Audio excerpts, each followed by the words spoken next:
বন্ধুরা, আজ পটলের স্পেশাল রেসিপি শেয়ার করছি। পটল দিয়ে ছানা। শুনতে অদ্ভুত লাগলে কিন্তু বিশ্বাস করো, এই রেসিপিটা খেলে আপনি মাংসের কথা ভুলে যাবেন। 100% গ্যারান্টি দিলাম। আশা করছি আমার এই ছানা পটলের রেসিপিটি খুবই ভালো লাগবে। ভালো লাগলে অবশ্যই একটি লাইক করে দিবেন। আসুন তাহলে দেখে নিন আমি কিভাবে বানিয়ে নিই। আমি এখানটায় 300 গ্রাম পটল নিয়েছি, আর পটলগুলোকে এইভাবে খোসা ছাড়িয়ে নিয়েছি, আর খুব বেশি ছাড়াইনি। দেখেন, আপনারা এইভাবে ছাড়িয়ে নেবেন। আর যদি পুরোটা চেঁচে ফেলেন তাহলে পটলগুলো ভেঙে যাবে। আর মাঝখান দিয়ে এইভাবে কেটে নেবেন, যাতে পটলের ভিতরে মশলাটা ঢুকে যায় ভালো মতো। আমি এখানটা চুলাতে একটি কড়াই বসিয়ে দিয়েছি, আর পরিমাণ মতো সরিষার তেল দিয়েছি, হলুদ আর লবণটা দিয়ে দিলাম, দিয়ে পটলটাকে ভেজে দিচ্ছি।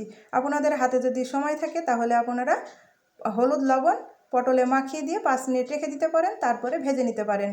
দেখেন, পটলটাকে আমি এইভাবে কিছুক্ষণ নাড়াচাড়া করে নিচ্ছি, দিয়ে ঢাকা দিয়ে রেখে দিচ্ছি। আর আমি একটি মশলা তৈরি করে নিচ্ছি। একটি মিক্সিং জার নিয়েছি, মিক্সিং জারে একটি বড় সাইজের টমেটো কেটে দিয়ে দিলাম, 3টে কাঁচা লঙ্কা দিয়ে দিলাম, আর দিয়ে দিলাম 8 থেকে 10টি কাজু বাদাম। অল্প একটু পানি দিয়ে পেস্ট তৈরি করে নিচ্ছি। আর এখানটায় আসল হিরো হচ্ছে ছানা।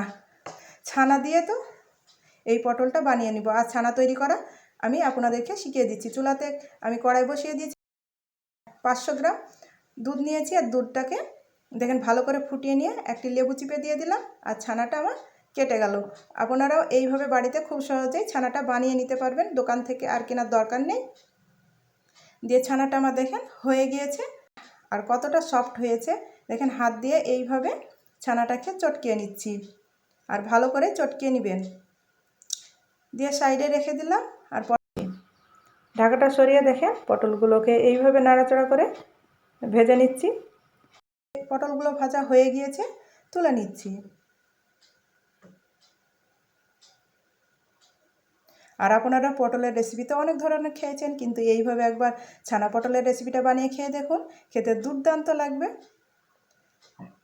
ওই কড়াইতে দেখেন আরেকটু সরিষার তেল দিয়ে দিলাম। তেলটা গরম হয়ে গেলে কিছুটা গরম মশলা দিয়ে দিলাম, একটি তেজপাত, লবঙ্গ, এলাচ আর দারুচিনি দিয়ে কিছুক্ষণ ভেজে নিচ্ছি। আহ, কি গন্ধ! দিয়ে একটি মিডিয়াম সাইজের পেঁয়াজ কেটে দিয়ে দিলাম। পেঁয়াজটাকে একটু ভেজে নিচ্ছি, খুব বেশি ভাজবো না। আর আপনারা যদি এই রেসিপিটি নিরামিষ খেতে চান তাহলে পেঁয়াজ রসুনটা বাদ দিবেন, তাহলে নিরামিষ হয়ে যাবে। দেখেন পেঁয়াজটা এরকম করে ভেজে নিয়েছি, দিয়ে 1 টেবিল চামচ আদা রসুন বাটা দিয়ে দিলাম।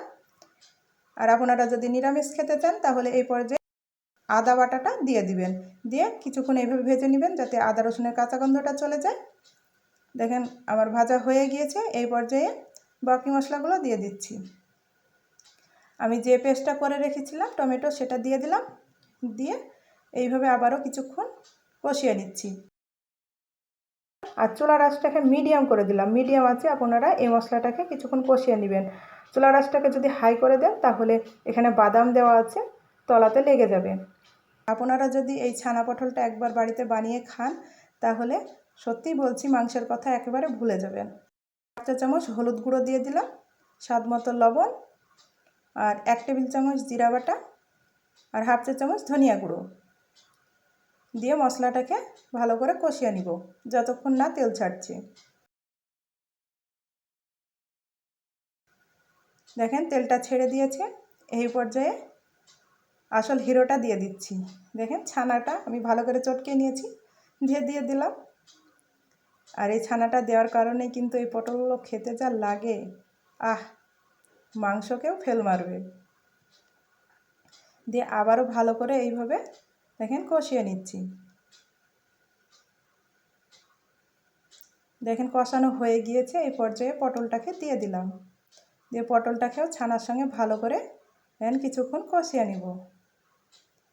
আশা করছি আমার এই ছানা পটলের সহজ রান্নার রেসিপিটি খুবই ভালো লাগবে। আর ভালো লাগলে অবশ্যই একটি লাইক করে দিবেন। আর আমার চ্যানেলে নতুন বন্ধু হয়ে থাকলে চ্যানেলটিকে সাবস্ক্রাইব করে দিবেন, পাশে থাকা বেল আইকনটা অন করে রাখবেন। যখনই এইরকম সুন্দর সুন্দর ভিডিও দেব আপনাদের কাছে নোটিফিকেশানটা আগে পৌঁছে যাবে, আর আপনারা এই ভিডিওগুলো দেখতে পাবেন।